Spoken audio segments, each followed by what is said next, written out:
Kalau mau tepuk tangan, ya tepuk tangan. Semakin tepuk tangannya keras, semakin cepat THR-nya.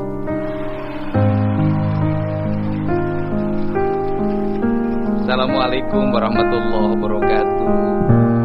Sampurasun. Pak Bupati, Pak Wakil Bupati, Pak Sekda Kabupaten Bogor, serta unsur pimpinan daerah Pak Kajari, Pak Dandim, dan yang mewakili Kapolres Bogor, saya mengucapkan terima kasih. Kagum terhadap gedung, ruangan ini. Barangkali ini adalah kabupaten termegah dengan arsitektur yang luar biasa, sulit kalau dikejar oleh Pangandaran. Beda, ini Bogor. Angka APBD-nya 12 triliun, gak main-main. 12,4 triliun, hampir setengahnya dari anggaran Provinsi Jawa Barat. Jadi kalau sudah jadi Bupati Bogor itu sudah jadi setengahnya Gubernur Jawa Barat. Tapi saya selalu berulang-ulang ngomong dan viral di mana-mana. Hati-hati terhadap tanah Bogor. Sing sahanu nyaah ka Bogor, kaluhur sirungan kahandap akaran. Sing sahanu ngaguna sika rakyat tanah Bogor, cilaka 7 turunan moal dihampura. Hati-hati terhadap Bogor. Mantake ulang ngaheurian ka urang Bogor, bising teu bisa balik deui. Para bupati, para wakil bupati, wali kota dan wakil wali kota yang hadir, mohon maaf saya ngajak capek, maraton. Seluruh kegiatan yang dilaksanakan semuanya tanpa rencana. Menteri bisa pagi telepon, WA, Kang diskusi setengah jam, bis itu kita ketemu yuk. Oh iya, ketemu sore aja di Bogor sekalian. Nyaris protokoler sudah hampir nggak ada. Kita bekerja sudah tanpa buku panduan keprotokolan Provinsi Jawa Barat. Tetapi kita bekerja berdasarkan intuisi apa yang mesti kita lakukan dan apa yang mesti kita benahi.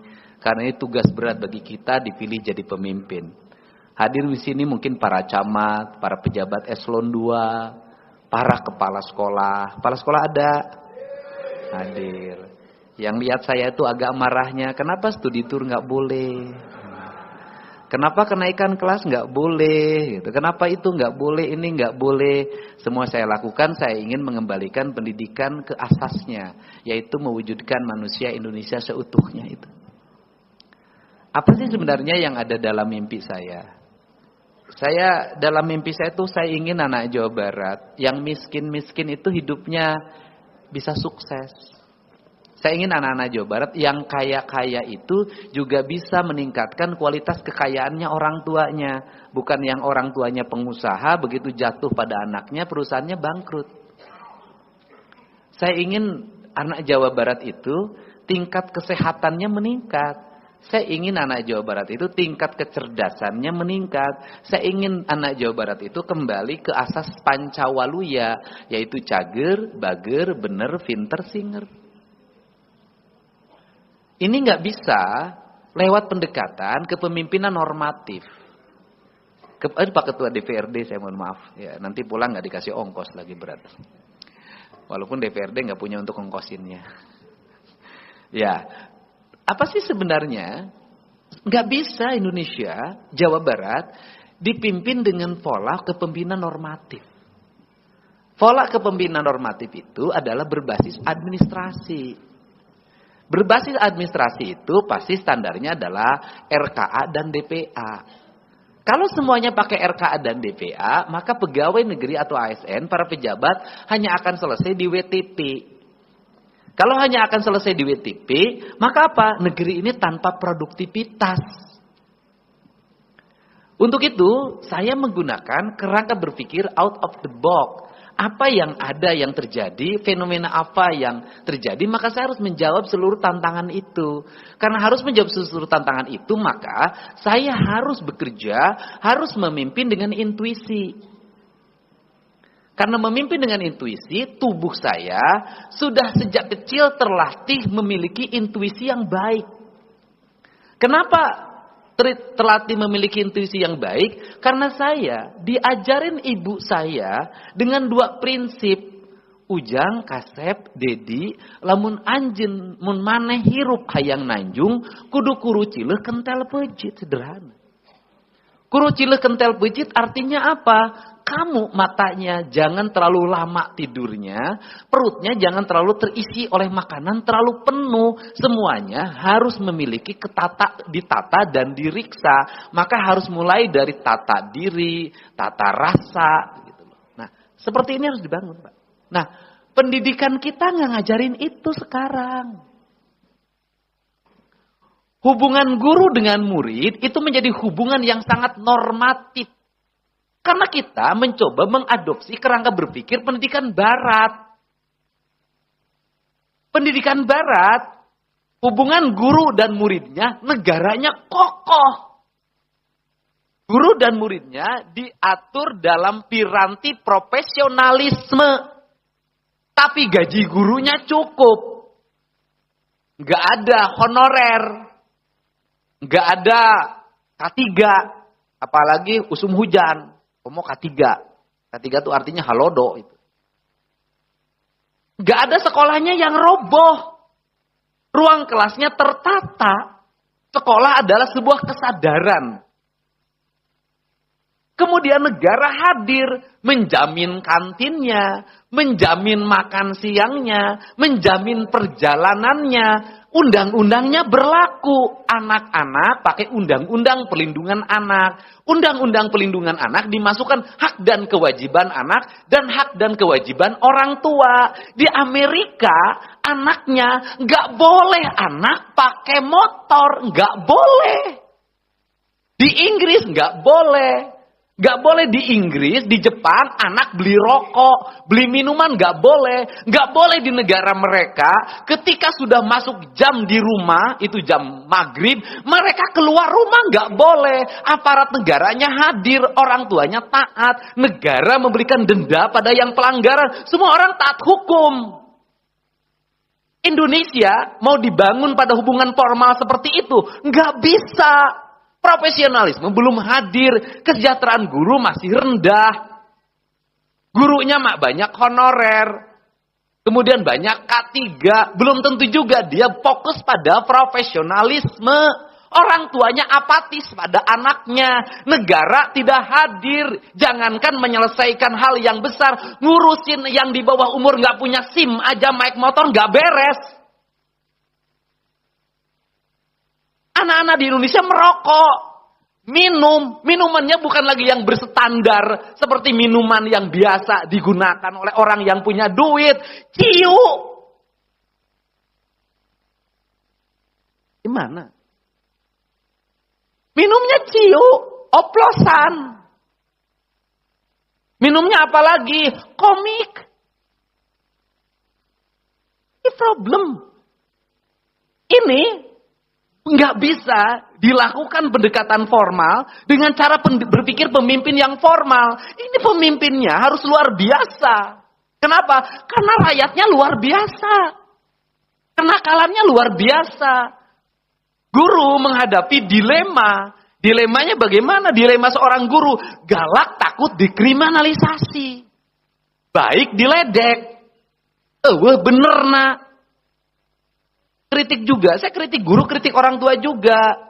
Kalau guru misalnya meminta siswa 100.000 untuk ngecat kelas, untuk ganti genting, orang tua siswanya ributnya luar biasa, tapi uang jajannya sehari 50.000. Ini problem. Kalau beli baju sekolah 200.000 mahal, 150.000 sepatu mahal, tapi beli baju bebas 500.000 nggak mahal. Ini orang tua kita keadaannya. Kalau beli rokok nggak mahal, beli telur mahal. Ini kan akut nih keadaan. Karena ini keadaan akut, maka tindakan-tindakannya harus out of the box. Maka, saya memulai dari mana? Dari pertumbuhan ekonomi. Bagaimana pertumbuhan ekonomi? Saya bilang, ini Bank Emok tuh merajalela di Jawa Barat. Bank keliling tuh merajalela. Di antaranya suka digunakan pinjam untuk kebutuhan sekolah. Karena dari itu saya harus mengambil tindakan. Hal-hal yang memberatkan siswa, yang tidak mampu, yang menimbulkan utang baru, yang menimbulkan pinjaman baru, harus saya hentikan. Di antaranya apa? Studi banding harus saya hentikan. Kenapa? Judulnya studi itu belajar, banding itu memperbandingkan. Artinya apa? Dia melakukan pengkajian setiap peristiwa, setiap masalah, satu masalah diperbandingkan dengan yang lainnya. Anak-anak pergi ke Borobudur, nggak ngerti riwayat dan sejarah Borobudur, lebih cenderung rekreasinya. Ini problem. Maksud saya, guru atau siapapun belajar tentang akademik, dia tahu metodologi ilmiah. Gak boleh keilmiahan dihianati oleh kalimat-kalimat yang membodohi dirinya, membodohi muridnya, dan menurunkan derajat gurunya. Saya nggak mau guru di Jawa Barat dicaci maki, diomongin jadi bahan perbincangan orang tua. Saya nggak mau. Mereka derajatnya harus tinggi, digugu dan ditiru. Kelasnya kelas altar, cara berpikirnya harus merdeka. Sebenarnya ini yang saya inginkan. Ini saya sayang sama guru. Makanya tindakan saya tidak cukup hanya menyetop studi banding. Tindakan saya nyiapin pengacara, nyiapin notaris. Pengacara apa? Guru yang dikriminalisasi oleh muridnya. Maka saya nyiapin pengacara sampai kapanpun saya dampingi. Saya nyiapin notaris untuk apa? Pendaftaran siswa baru nanti. Setiap orang tua wajib menandatangani surat pernyataan. Saya menitipkan anak saya ke sekolah. Saya tidak akan mencampuri sistem dan pembelajaran di sekolah. Dan apabila anak saya nakal, gurunya memberikan hukuman berdasarkan kaidah yang tidak bersifat kriminal, maka saya bersedia dikembalikan anak saya ke rumah saya. Dan saya akan mendidik oleh diri saya sendiri. Hakan takusia.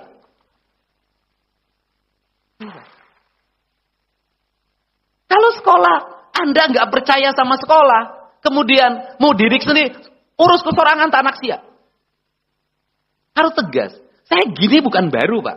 Saya dulu pernah mau nutup satu sekolah, gara-gara ada anak yang nyuri, dipukul oleh gurunya. Dan kemudian gurunya didemo sekolah untuk dikeluarkan. Saya lebih memilih, saya lebih beli nutup sekolahnya dibandingkan saya memberhentikan gurunya. Saya bertanggung jawab terhadap guru itu. Pemimpin begitu. Ini harus dibenahi, Pak. Ini Jawa Barat. Jawa Barat itu provinsi yang tidak ada pemiliknya. Culture-nya hilang. Ikatan garis leluhurnya hilang. Ikatan garis leluhurnya hilang. Akhirnya semua orang menganggap ketika masuk Jawa Barat, dia bisa menghegemoni dan bisa menguasai. Hari ini nggak bisa, ayam mauna.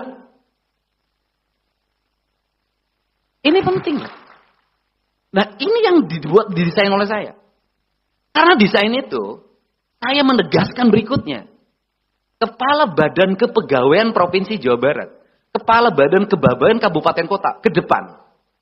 Tidak boleh guru diberikan beban tugas untuk kenaikan jabatan, untuk kenaikan golongan, untuk sertifikasi. Kenapa? Itu bukan urusan guru, itu urusan Badan Kepegawaian. Nanti Pemda nyimpen pegawai ke sekolah-sekolah. Ngurus akreditasinya, ngurus kenaikan golongannya, ngurus kenaikan pangkatnya, ngurus sertifikasinya. Kenapa? Guru nggak boleh ngurus itu. Tugas guru adalah mengajar, bukan ngurus administrasi. Ini konsisten. Kenapa? Beda. Guru perlakuannya berbeda. Karena di ajaran Kanjeng Prabu Siliwangi, guru itu termasuk adalah Rama Resi Prabu. Itu resi. Itu dihormati, tinggalnya di altar. Raja nggak boleh intervensi. Mimpinya pun nggak boleh diganggu. Kecuali kawin lagi. Itu nggak boleh. Kenapa? Itu menghina gubernur. Kenapa menghina gubernur? Aing hiji teu bogos yang kawin deui. Nah. Tepuk tangan dong. Itulah. Nah. Ini piranti. Ini harus dibangun. Maka dari situ nanti dilahirkanlah pendidikan berkarakter. Nanti ada manajemennya, ada pengelolaannya, bagaimana bangunan desainnya, bagaimana ruang kelas. Saya sudah menyiapkan sebuah rencana nanti seluruh bangunan di Provinsi Jawa Barat bahan bakunya bambu. Tempat duduk bahan bakunya bambu karena ini filosofi dasar orang Sunda, congo nyurup kana puhu, krismanji, kasalangka. Nah, itu kan filosofinya itu. Nah, Kemudian dari situ nanti didesainkan ruang kelasnya. Saya sudah bekerja sama dengan BMKG.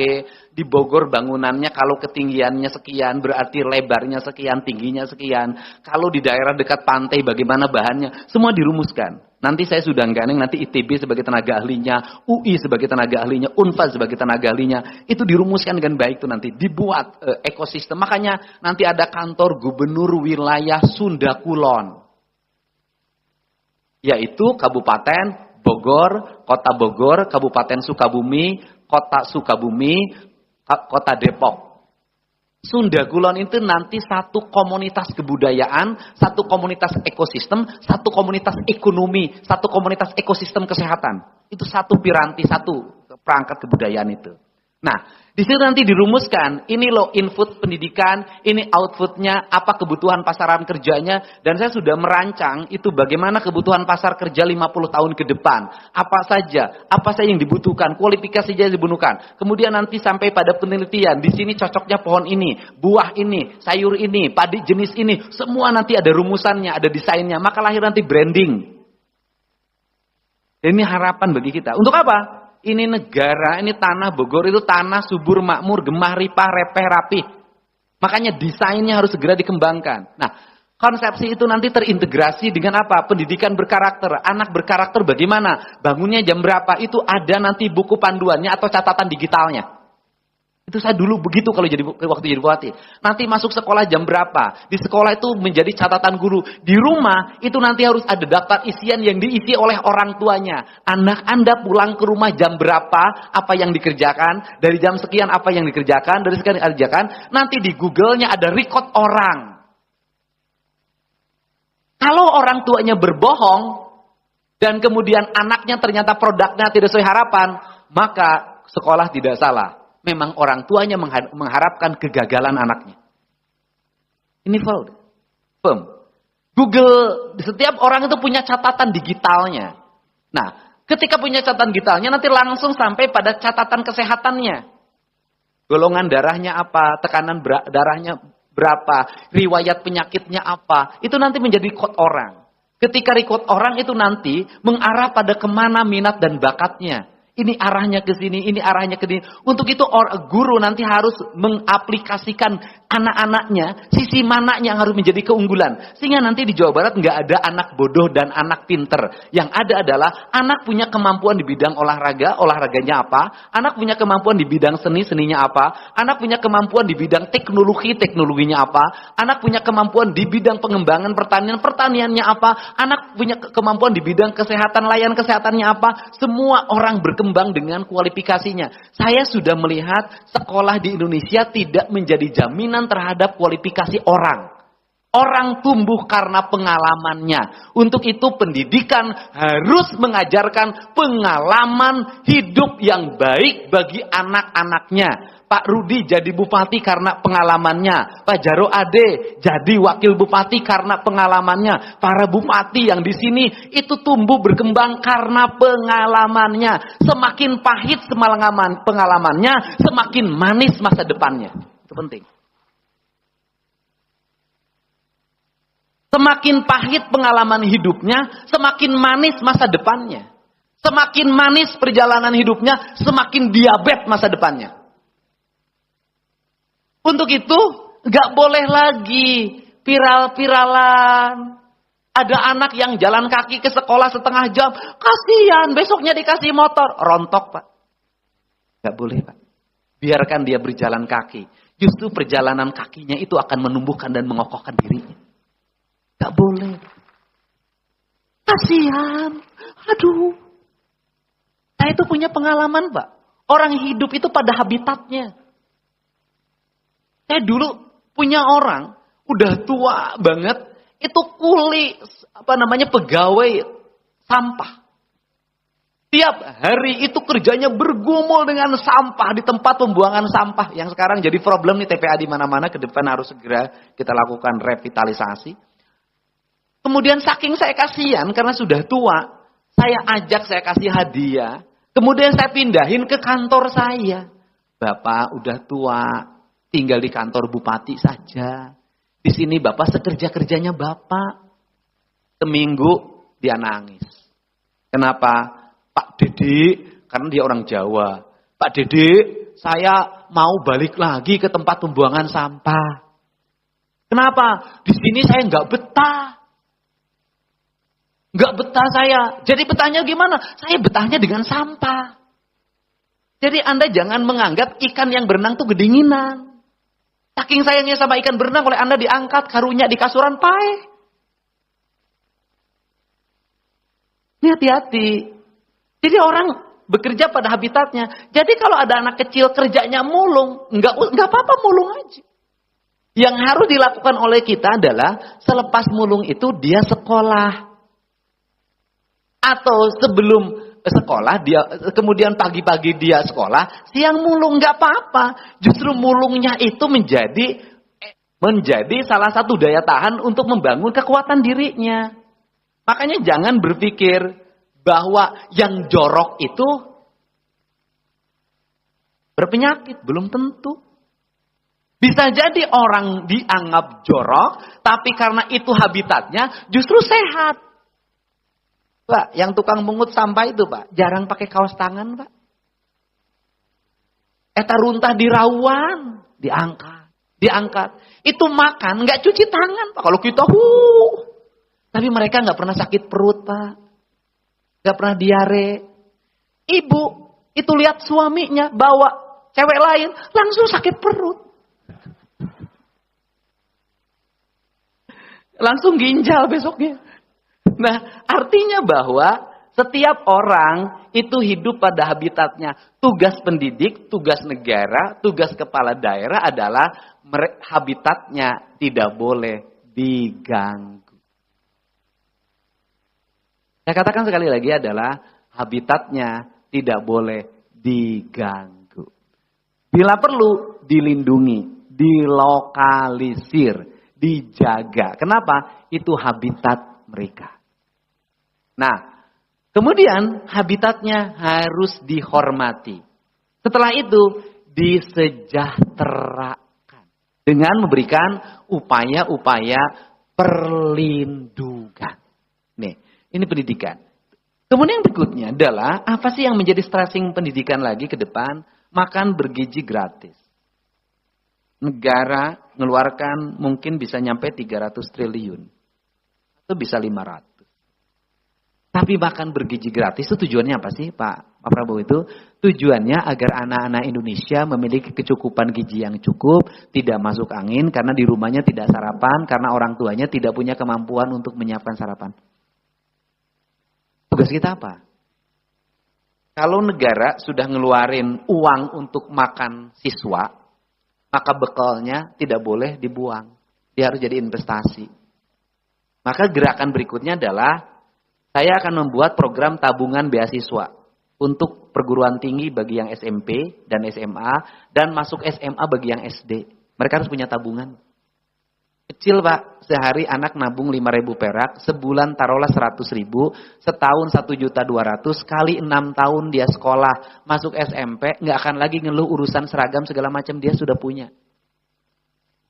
Budaya itu kapan terjadi? Kita kecil Pak, saya ini hidup dari orang miskin. Kuli nanggung bata, dimasukin yang uang 5 perakan ke celengan Pak. Ada celengan hayaman, semar, dimasukin ke ruas bambu, disimpan dekat kandang sapi. Atau kalau ada susu bekas, kalengnya dibersihin, dibolongin, dimasukin ke situ. Luar biasa itu. Spirit itu. Hari ini anak-anak nggak punya. Untuk itu harus dibangun. Nah, ini harus dibangun, dididik lagi agar apa? Negara punya investasi. Selain negara, rakyat punya investasi, setiap anak, terus kemudian anak SD dulu rata-rata itu punya kambing. Ada 2, ada 3, ada 4, 5, sampai 20. SMP punya. Hari ini saya lihat nggak ada lagi tradisi beternak bagi anak-anak sekolah. Beternak apa? Akun Pak, akun bodong. Beternak apa lagi? Beternak di HP. Apalagi motor, bodong. Ini yang diurusin. Semuanya adalah siklus negatif. Siklus negatifnya gimana? Motor rusak, duit. Bannya bocor, duit. Nabrak orang, duit. Ditilang, nanti harus bayar denda, duit juga. Masuk perkumpulan, dibaiat. jadi geng motor. Gebuk orang, harus ngegantiin. Dibacok orang, harus diobatin. Saya sudah lebih dari 50 orang nanganin anak-anak yang korban pembacokan. Itu pun dia salah, keluyuran malam hari. Ujungnya apa? Ibunya bangkrut, bapaknya bunuh diri. Itu problem. Ini kita harus menciptakan dulu bapak kita, ibu kita anaknya 9. Setiap anak punya tugas masing-masing. Yang satu nyari kayu bakar, yang satu nyari ikan, yang satu ke kebun, yang satu ke sawah, yang satu bagian nyuci, yang satu bagian nyetrika, yang satu bagian masak. Tumbuh pendidikan keluarga dengan baik. Akhirnya apa? Yang gede mewarisi masak ibunya. Yang laki-laki mewarisi karakter bertani bapaknya. Yang ini mewarisi karakter berdagang bapaknya. Yang ini mewarisi karakter berkebun ibunya. Yang ini mewarisi karakter militer bapaknya. Semua anaknya terbangun dalam karakter keluarga. Hari ini jangankan 9, 3 aja udah repot. Kenapa? Karena anak tidak lagi menjadi penunjang keluarga. Semuanya nyedot. Sekolah harus jajan. HP harus dibayar. Kuota harus dibayar. BBM harus dibayar. Motor harus distorin. Hidupnya sudah ingin kayak orang lain. Hedon. Kemudian keluarganya memiliki ketidakmampuan. Akhirnya pinjem bank emok. Dibayar bank keliling. Kemudian dibayar pinjol. Berspekulasi lewat judol. Dan siapa angka tertinggi dari rangkaian ini adalah Provinsi Jawa Barat. Pinjol yang tertinggi Provinsi Jawa Barat. Judol yang tertinggi Provinsi Jawa Barat. Sedangkan Jawa Barat terus-terusan mengaku diri sebagai provinsi religius. Udahlah kita perbaiki ini. Satu-satunya harapan adalah sekolah. Membentuk apa? Karakter. Kenapa saya ngotot begini? Saya lama belajar tentang kebangsaan. Saya paham bagaimana kecemasan Pak Prabowo, saya paham. Pak, kawan dari TNI, dari Polri, kita ini Pak, kelahiran tahun 70-an Pak, masih punya Pak, spirit nasionalisme Pak. Kita ini masih punya jiwa-jiwa yang kuat. Kita terikat Pak pada tanah leluhur kita Pak. Kita tidak nyalahin anak yang lahir tahun 2000-an. Yang nanti jadi pemimpin 20 tahun ke depan lagi. Yang abadnya sudah lebih dari sekarang. Pabrik sudah pakai robot. Mobil sudah tanpa sopir. Eranya sudah era digital, pelayan hotel, nggak lagi sekolah perhotelan, pakai robot. Istri diganti sama boneka. Kan terjadi di Jepang. Bayangin Pak, dengan ledakan penduduk yang luar biasa, karena hari ini KB-nya tidak lagi menjadi program prioritas lagi. Sistem di sekolah sudah sangat liberal.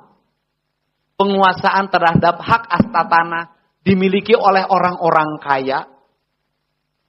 Investasi sudah menguasai seluruh lini.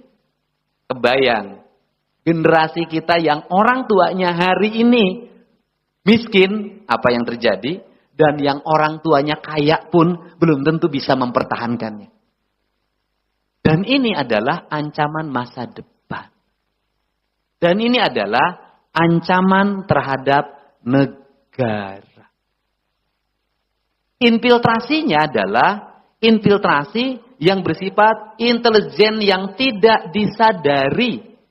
Bagaimana orang lain dari negeri lain datang ke sini nyebarin virus, nyebarin bakteri, nyebarin narkotika, nyebarin berbagai perangkat lainnya yang bisa meruntuhkan pikiran dan melemahkan sebuah generasi. Kita ini kalau nggak cermat membaca, kalau tidak bisa membaca pertahanan negara dengan cermat, bisa terhegemoni dengan cepat dan bisa berpindah tangan. Caranya apa? Kesadaran hari ini dibangun lewat pendidikan. Anak-anak kita bangunnya pagi, di sekolahnya tidak jajan, makanannya bergizi, bernutrisi, berprotein, berserat, minuman penting. Mohon maaf, perhatikan Dinas Kesehatan bikin riset. Anak-anak kita hari ini sudah jarang minum air putih. Anak-anak kita hari ini tidak ngeteh. Cuman 2 Pak. Ngopi sama minuman yang bergelas, berbotol, bergula. Gulanya belum tentu gula murni yang berstandar. Yang penting pabrik itu manis. Dan itu sudah menjadi candu bagi anak-anak kita. Saya tahu itu. Lebih iseng lagi itu minuman bergulanya dicampur komik. Nanti para kepala dinas kesehatan periksa seluruh anak sekolah di Jawa Barat. Masing-masing kabupaten kota. 1, periksa bagaimana keadaan darahnya. 2, periksa bagaimana keadaan mulutnya.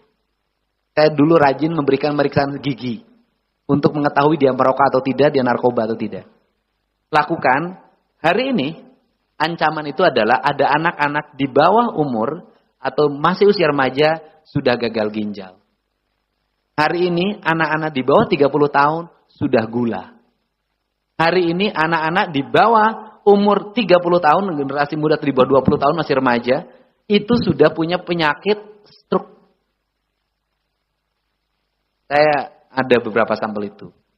Kenapa? Problemnya adalah asupan makanan. Asupan makanannya ada 2 variabel.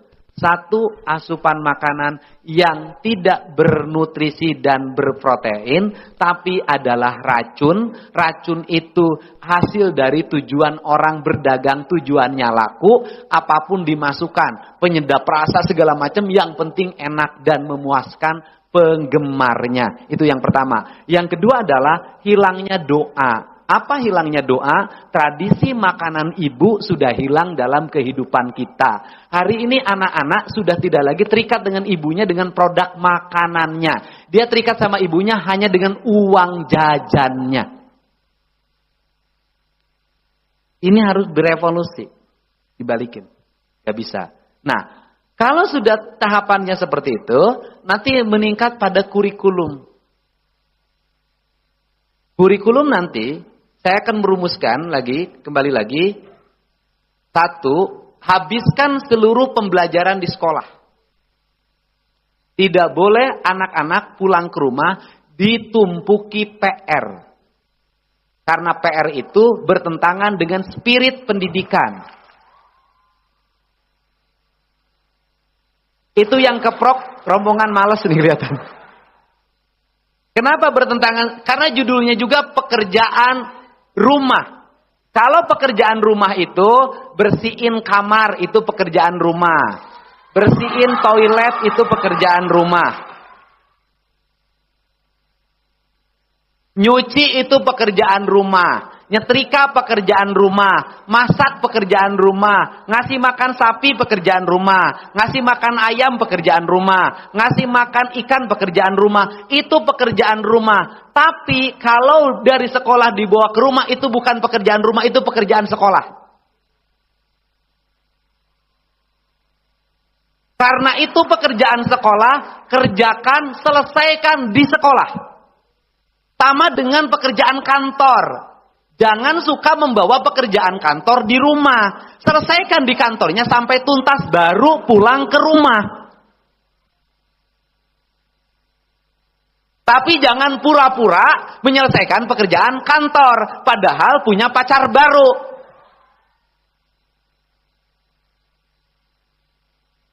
Hebat, salaki urang mah. Rajin pisan ke kantor teh. Jam 6:30 tenggeus di kantor salaki urang mah. Kapake kudu nungana teh. Balik 7:30 puting, kadang 7:30, kadang ngenong. Saking ku kapake nah. Kemudian 2 tahun kemudian ternyata ada anak kecil nyusul ka imah, "Bapak!" Ini penting. Kenapa? Saya ingin sekolah fokus. Sekolah fokus, tetapi saya juga menginginkan di sekolah tidak terjadi penumpukan pelajaran. Nanti saya mau komunikasi dengan Kemendiknasnya. Kenapa? Kita ini pelajaran terlalu banyak. Karena terlalu banyak hiji ge unu apal. Letakkan kerangka dasar saja. Kalau saya misalnya SD, sudah SD ini fokus pada calistung. Baca, nulis, ngitung. Manual. Nggak boleh pakai HP. Nggak boleh pakai perangkat digital. Nggak boleh, kenapa? Karena otak kirinya harus dilatih. Tangannya harus sabar. Jadi orang nulis itu bukan urusan bahwa nanti tidak diperlukan sudah era digital. Bukan. Dia sedang melatih ketahanan tangannya, ketahanan fisiknya, ketahanan otak kirinya, keseimbangan otak kanannya, keteguhan jiwanya. Ini penting. Kemudian menghitung. Itu lagi melatih kecerdasannya, motoriknya. Hiji dua tilu opat, cager bager bener pinter singer laleur matahir air lu buruan kantor pacamat batokohok wadahut itu kelatihan motorik. Kenapa? Di negara maju nggak ada anak SD dikasih digital, nggak ada. Hanya di Indonesia TK sudah HP. Terus kemudian diatur jarak. Saya sudah ingin itu. Bagaimana jarak ke sekolahnya berapa meter? Amankah dia ke sekolah jalan kakinya? Ada ancaman lalu lintas atau tidak? Jalan kaki. Kemudian pengamanan, ada polisi, ada tentara. Kemudian yang berikutnya apa? Saya nggak mau ke depan, anak diantar oleh orang tuanya ke sekolah. Orang tuanya ngumpul di depan kelas. Saling ngomongin. Nanti bikin klub kelas, mengintervensi gurunya. Nanti ngatur, ribut. Inung awe aruh gawe sia teh. Cicing di imah pasakeun salaki maneh. Kalah ngadluk kowe nguruskeun budak di sekolah. Udah, di sekolah tuh udah urusan guru. Nanti sekolahnya pagar yang tinggi, kasih gembok kunci, enggak boleh keluar selama pembelajaran. Kalau kaget menang asup. Enggak boleh lagi ada tumpukan motor depan, suruh pulang. Kenapa? Mengganggu. Ngapain we gawe nunggu anti isuk tapi kasar budak nanti bertengkar. Palus-alus baju. Siapa yang korban? Salaki nak. Kudu naon isuk nang nganjuk deh pemajikan panas. Nih, ini penting. Ini culture. Ini orang Sunda apa? Ini orang Sunda teh kieu. Bener tuh? Orang Sunda teh kumaha? Wanina tukangan. Oh, bupati. Wah. Kalau ditunjuk, hese sing purungkut. Di mah teu kenging agung ku payung butut, adean ku da beureum, teu kenging nya ngabeuweung nya hawa teu kenging cukang. Nu batur weh nu maju. Terus batur pidato di hareup, aing ge bisa tuh. Sunda. Orang Sunda itu punya penyakit tuturut munding, jadi kudu dimimitian. Jadi lamun dimimitian wani urang Sunda. Dimimitian maledog urang Sunda. Matanya giliran ditewak nu ngaku. Nah, ini maksud saya tuh lagi memelopori nyali. Orang Sunda teh punya nyali, wanian, maunya maung borangan, ayo, gitu loh. Ini penting. Nah, nah setelah itu tingkatan yang berikutnya adalah pada kreativitas publik. Nah, nanti ini sampah nanti dikelola, Pak. Nanti ada konsultan yang membidani wilayah sekolah. Ada konsultan dan dia ngajarin bagaimana ngelola sampah. Bagaimana merawat industri lingkungan. Terus dia jadi mentoring. Nah ini yang saya lakukan. Bahkan saya nanti punya program untuk SD dan SMP, terutama SD. Saya ingin program nanti tuh bawa sampah ke sekolah ditukar telur. Nanti sampahnya dikumpulin di sekolah, nanti diolah organik anorganik jadi kerajinan, jadi apa terus. Ini harus dibuat. Kemudian setelah itu tingkatannya apa? Pada tingkatan uji kreativitas. Nah uji kreativitas bagaimana? Samen itu kembali pada mengembalikan kembali kreativitas siswa untuk berkreasi. Mohon maaf, sekarang kenaikan kelas kelulusan pakai event organizer. Tahu saya kok. Pakai IO, pakai band yang harganya 150 juta, penyanyi dari Jakarta. Risia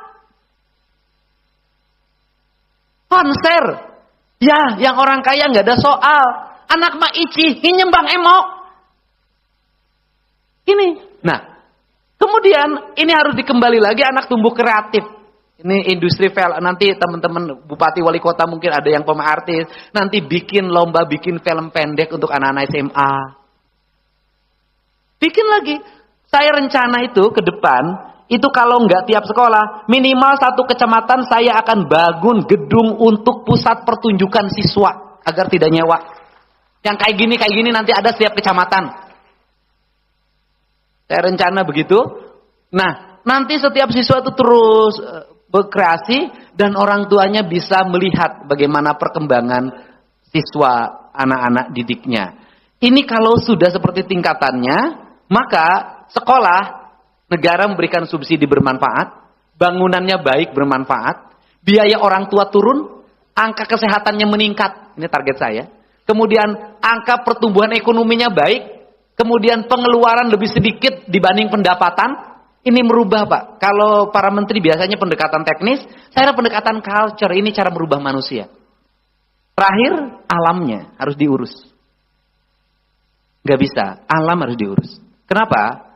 Saya boleh bercerita deh. Kita ini alam Pak. Kita ini tanah, kita ini air, kita ini udara, kita ini adalah panas matahari Pak. Yang dirindukan manusia siapapun, rumah segede apapun, berapa puluh miliar bangun rumah, tetap kerinduannya pada dua, ke gunung dan ke laut Pak. Kenapa? Karena itu kecenderungan manusia sebagai bahan habitatnya. Kerinduannya apa? Melihat matahari terbit di sebelah timur dan tenggelam di sebelah barat. Itu yang dikejar. Kenapa? Kita ini bagian dari matahari. Kita ini bagian dari angin. Kita ini bagian dari tanah. Kita ini bagian dari air. Kita pasti merindukan dia. Syaratnya satu, negara tidak boleh merusak angin, tidak boleh merusak matahari, tidak boleh merusak air, tidak boleh. Kenapa? Akan melahirkan manusia yang depresi, stres, duit banyak tapi gelisah, duit banyak tapi berobat terus.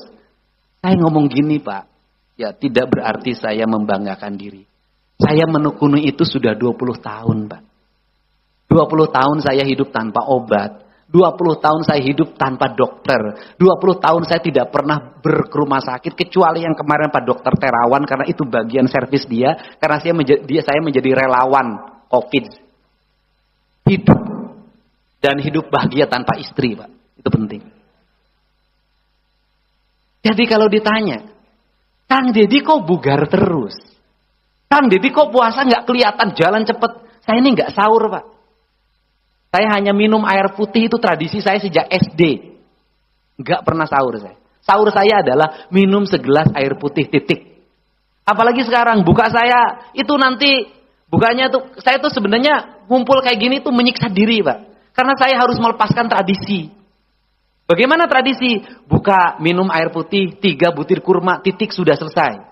Nanti ketemu lagi makan pisang jam 7:30. Nanti makan nasi 1/4 jam 8 kurang 1/4. Itu kebugaran hidup saya. Kalau diundang Pak Rudi saya harus makan. Diundang Wali Kota Depok saya harus makan. Itu menyiksa, badan saya sakit-sakit. Tidak terbiasa. Ibu-ibu juga saya tahu, persis saya. Harus makan manis-manis. Korma 5, kolak saringkok, bubur kacang saringkok. Terus minum es.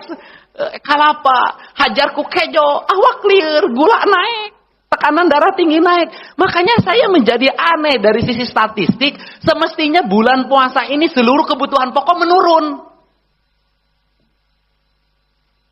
Semestinya bulan puasa ini seluruh kebutuhan pokok menurun. Kenapa? Konsumsi gula menurun, konsumsi garam menurun, konsumsi sayuran menurun, konsumsi nasi menurun. Harusnya nurun. Saya terbalik, bulan puasa naik. Konsumsi naik. Mohon maaf, ini umat Islam harus segera mengevaluasi. Ada yang salah tata kelola puasa kita. Ada lagi yang puasa Pak, bukanya 3 kali. Jam 10 buka, jam 12 buka. Giliran buka bersama, buka juga ada juga pas gitu. Saya nggak usah sebutin siapa.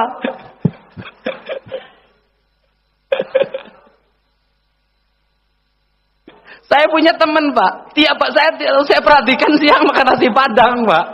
Tapi giliran nanti sore ada jadwal buka puasa Pak Gubernur. Siap saya hadir siap tadi nyatu cik aing teh. Tapi sama yang seperti itu kita jangan lantas menghakimi. Kenapa? Bisa jadi kemampuan beribadahnya hanya sampai jam 12. Bisa jadi dia puasanya tidak hebat, tapi amal ibadah bagi-bagi rezekinya bisa lebih hebat dari kita. Nggak boleh. Itu loh. Nggak, jangan menghakimi, kok mana itu puasa, sia doraka. Jangan begitu. Kenapa? Puasa itu untuk kita, bukan untuk orang lain. Itu penting. Dan biasanya yang suka galak dalam puasa dan agul itu pendatang baru. Kalau pendatang baru puasa tuh keliatin lemesnya. Lihat orang makan, siap teh, harus siap teh, musyrik siap teh. Nah itu biasa pendatang baru dalam berpuasa. Kalau orang yang sudah nggak berpuasanya udah biasa, lihat orang makan senyum bila perlu, nih makannya, nih minumnya gitu loh. Itu. Jadi kayak saya itu sudah bukan pendatang baru lagi, udah tamat tirakatnya. Kenapa? Lihat orang kawin saya sudah nggak tergoda.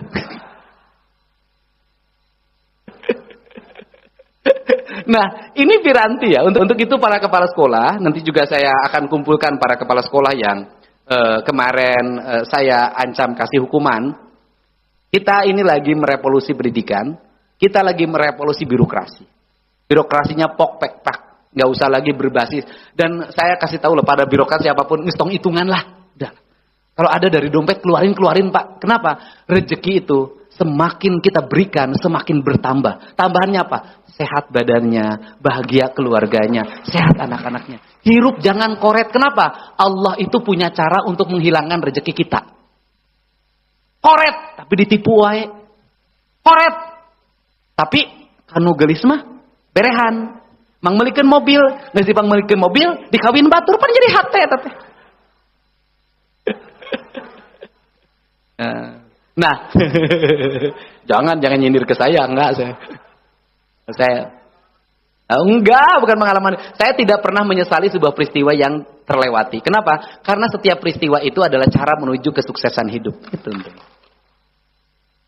Nah, jadi kalau Anda disakiti oleh suami, Anda bersyukur. Kenapa? Anda lagi dibukakan pintu untuk mendapat suami yang lebih hebat dari dia. Kalau Anda disakiti ini, jangan sakit hati. Sedang memberikan jalan untuk mendapat yang cantik, yang baik, yang lebih dari dia. Itu. Hidup itu lebih baik punya istri itu 4 tapi solehah. Daripada 1 bengek, cerewet. Timuruan wae, rugi lah. Itulah. Pokoknya cari istri itu kan harus enak didengar. Kalau pengen cari istri, pengen enak didengar, carilah penyanyi. Enak didengar. Gitu loh. Kalau enak dipandang, carilah penyanyi yang cantik. Ya itu, enak didengar dan enak dipandang. Cuma ada 1 yang kurangnya tuh, tidak enak di kantong. Loba dangdana, itu bisa masak. Taradak mencetan, rugi. Meningkene nu di imah. Pura masak, pura mencetan. Dibere eta. Dan saya ingat ya, istri-istri ibu bapak semua itu termasuk 7 keajaiban dunia. Yang terakhir nih, 7 keajaiban, 1 menit lagi. Apa 7 keajaiban? Digawe jadi camat di Bogor. SK-na di Bank Jabar. Itu SK-nya saya tahu PNS, ASN itu ada yang sisa 500. Ada yang sisa 200. Ada yang minus. Tapi bisa nyeun imah, nyakolakeun budak. Pamajikanna bisa kene beli skincare, arisan kene nyandung di si belegug teh sia tah. Itu termasuk 7 keajaiban dunia, di antaranya ASN. Ada lagi yang 7 keajaiban dunia, bupati dan wali kota terpilih. Beak gede tapi seri wae. Itu 7 keajaiban dunia, tuh seri we. Gitu. Untuk itu saya ucapkan terima kasih ya, hari ini bisa bertemu, kita memiliki spirit yang sama. Tekad yang sama, bekerja, sudahlah, jangan pernah hitungan. Saya tidak mau lagi di Jawa Barat ada spanduk yang bekas pilkada masih ada baligo masih ada keberantakan, ada sampah, ada segala macam. Pak Prabowo sudah menginstruksikan bikin satgas sampah. Pokoknya Jawa Barat kudu bersih, gemah ripah, repeh, rapih. Caang bulan 14 Jalan Gede Sasapuan. Ngahna, ngahning, ngenah nyandang, ngenah nyanding tapi tong nyarandung. Itu saja, terima kasih. Wallahu muwaffiq ila aqwamit thoriq. Assalamualaikum warahmatullahi wabarakatuh. Sampurasun.